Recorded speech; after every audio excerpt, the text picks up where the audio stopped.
গল্প অবাধ্য পিছুটান লিখেছেন সাদিয়া শওকত বাবলি। পর্ব 7। গম্ভীর কণ্ঠে আরুষকে বলল, তুই যা, এখানকার সব কাজ কর্ম মিটিয়ে নে, আমি ফ্রেশ হয়ে আসছি এক্ষুনি।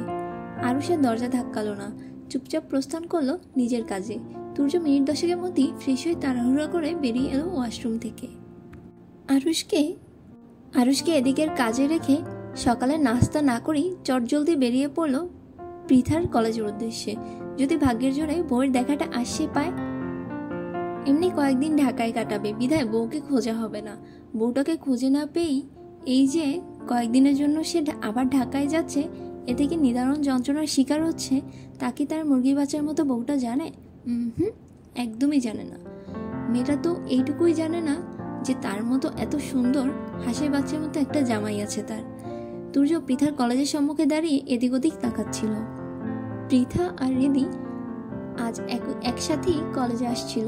শুভ্র রঙা কলেজ ড্রেসে আবৃত মেয়েটার উজ্জ্বল শ্যামরঙা নরম দেহখানা, মাথায় আবার শুভ্র রঙা হিজাব বাঁধা। পৃথাদের কলেজ ড্রেসটা সম্পূর্ণ সাদা। মাঝে মাঝে পৃথার মনে হয় এটা কলেজ ড্রেস নয়, বরং এটা বিধবা ড্রেস। তখন পৃথার খুব করে ইচ্ছে হয় কলেজ কর্তৃপক্ষকে জানাতে যে আপনারা দয়া করে আমাদের এই বিধবা পোশাকটা বাতিল করুন। বিয়ের আগেই কেন আমাদের জামাইগুলোকে মেরে বিধবা অনুভূতি দিচ্ছেন? মনে মনে কথাগুলো বললেও মুখে কখনো কথা প্রকাশ করতে পারে না মেয়েটা। এত সাহস তার নেই। তাছাড়া এসব কথা কলেজ কর্তৃপক্ষের নিকট বললে তারা নিশ্চয়ই তাকে বেয়াদব ভাববে। রাস্তায় ফুটপাত ধরে হেলে দুলে হাঁটতে হাঁটতেই পৃথার হঠাৎ চোখ পড়ল তুর্যর পানে। ছেলেটা একটা কালো গাড়ির সাথে হেলান দিয়ে দাঁড়িয়ে আছে। কপালে ওয়ান টাইম একটা ব্যান্ডেজ জলজল করছে। পৃথার স্মরণে এলো গতকাল তার ঢিল ছড়ার কথা। মেয়েটার মনে অপরাধবোধ জন্মালো, মায়া হলো তুর্যর জন্য। তবে পৃথার চিন্তার মধ্যেই হৈ হৈ করে উঠল হৃদি। তুর্যের দিকে আঙুল তাক করে বলল, এই লোকটাই তো তোকে কাল খুঁজছিল, আমাদের কাছ থেকে তোর বাড়ির ঠিকানাও নিয়েছিল। পৃথা ভুরু কুঁচকালো। এই লোকটাকে তো সেদিন দুর্ঘটনার আগে কখনো দেখেছে বলে মনে হয় না, চিনেও না। তাহলে তাকে কেন খুঁজছিল? পৃথা কিঞ্চিত সময় নিয়ে ভাবল। হঠাৎ তার মনে ভয়ের সঞ্চার হলো। আচ্ছা, কাল খারাপ ব্যবহার করেছে বলে লোকটা বাবার নিকট তার নামে নালিশ জানাতে তাকে খোঁজেনি তো? এই মুহূর্তে অপরিচিত একজন পুরুষের তাকে খোঁজার কারণ হিসেবে এই একটা কারণ ছাড়া আর কোনো কারণ মস্তিষ্কে আসছে না। এর জন্যই বোধহয় গতকাল তাদের বাড়ির সম্মুখেও দেখেছিল তুর্যকে। তরতর করে ক্রোধের পারদটা বেড়ে গেল। লোকটা তাকে দুর্নীতি করে গাড়ি চাকা দিয়ে পিষে মারতে চেয়েছিল, তারপর দুঃখিত না বলে টাকার গরম দেখিয়েছিল বেশ। আবার কাল ধাক্কা দিয়ে ফেলে দিয়ে কত অপমানমূলক কথা বলল। তার বেলায় কিছু না, সে কি না কি একটু বলেছে তার জন্য একদম বাবার কাছে নালিশ দিতে পর্যন্ত চলে গেছে। লোকটা যে সামান্য একটা কারণ নিয়ে এমন বাচ্চা মেয়ে পরিচয় দেবে ভাবতেও পারেনি পৃথা। না, এখনো অবধি বাবা পর্যন্ত বিষয়টি যায়নি, আর যেতেও দেওয়া যাবে না। তার আগেই এই ব্রিটিশ লোকটাকে শাসাতে হবে, নয়তো বাবার কানে একবার কথাগুলো গেলে বাবা আর আস্ত রাখবেন না। পৃথা শক্ত ভঙ্গিতে হেঁটে গিয়ে দাঁড়ালো তুর্যর মুখোমুখি। কিঞ্চিত ঝাঁঝালো কণ্ঠে বলল, আপনি যে সামান্য একটা বিষয় নিয়ে এত দূর যাবেন আমি ভাবতেও পারিনি। তুর্য ভ্রু কুঁচকালো পৃথার কথায়। গাড়ির সাথে হেলান দিয়ে থমথমে কণ্ঠে বলল, মানে? হ্যাঁ, এখন তো বুঝতেই পারবেন না। বুঝতে পারবেন আমার বাড়িতে আমার নামে নালিশ দিতে যাওয়ার সময়। কি একটা ছোট ঘটনা যেখানে বেশি অপরাধ আপনার, অথচ আপনি আমার বাবার নিকট আমার নামে নালিশ দিতে এত তৎপর। তুর্যর কুঞ্চিত ভুরুজোড়া আরো কুঞ্চিত হলো। চোখ ছোট ছোট করে সে প্রশ্ন করল, আমি তোমার নামে তোমার বাবার নিকট নালিশ কেন জানাবো? আজব। পৃথা কপাল কুঁচকালো। সরু দৃষ্টিতে তুর্যর পানে তাকিয়ে বলল, আপনি বলতে চাইছেন আপনি আমার বাবার কাছে আমার নামে নালিশ দেওয়ার ইচ্ছা পোষণ করছেন না? তুর্য নিজের 2 হাত বগল দাবা করে নির্ভীক ভঙ্গিতে বলল, না, আমার অত অযথা সময় নেই যে তোমার মতো অভদ্র বেয়াদব নামে তোমার বাবার নিকট নালিশ দেব। তুর্যের প্রথম বলা না কথাটায় পৃথা স্বস্তির নিঃশ্বাস ফেল। পরের কথাগুলো কর্ণে পৌঁছাতেই তেতে উঠল। ঝাঁঝালো কণ্ঠে বলল, এই ব্রিটিশ লোক কি বললেন আপনি? আমি অভদ্র বেয়াদব? তাহলে আপনি তো বদ, পাজি, দুর্নীতিগ্রস্ত পুরুষ মানুষ। তুর্য চেতে গেল মুহূর্তে, দাঁত চেপে বলল, এক থাপ্পড়ে গাল লাল করে দেবো বেয়াদব মেয়ে, মুখ সামলে কথা বলো, নয়তো তোমার মুখটাই আমি ভেঙে দেবো।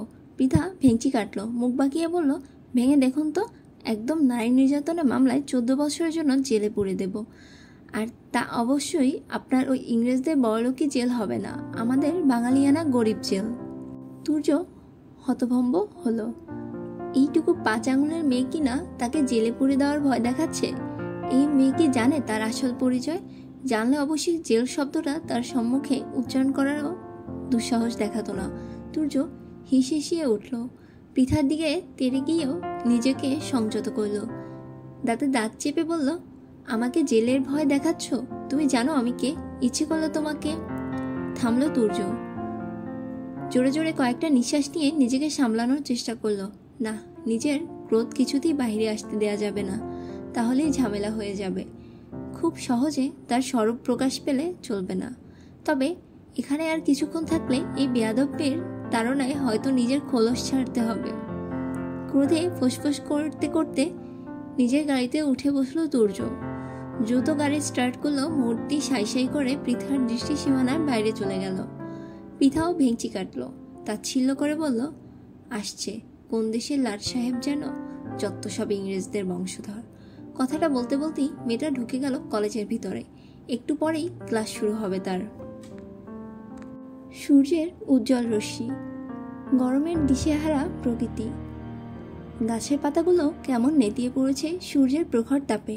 এই তীব্র তাপদাহকে মাথায় নিয়ে রাজশাহী টু ঢাকা মহাসড়কে সাই করে চলছে তুর্যর কালো রঙের গাড়িটা।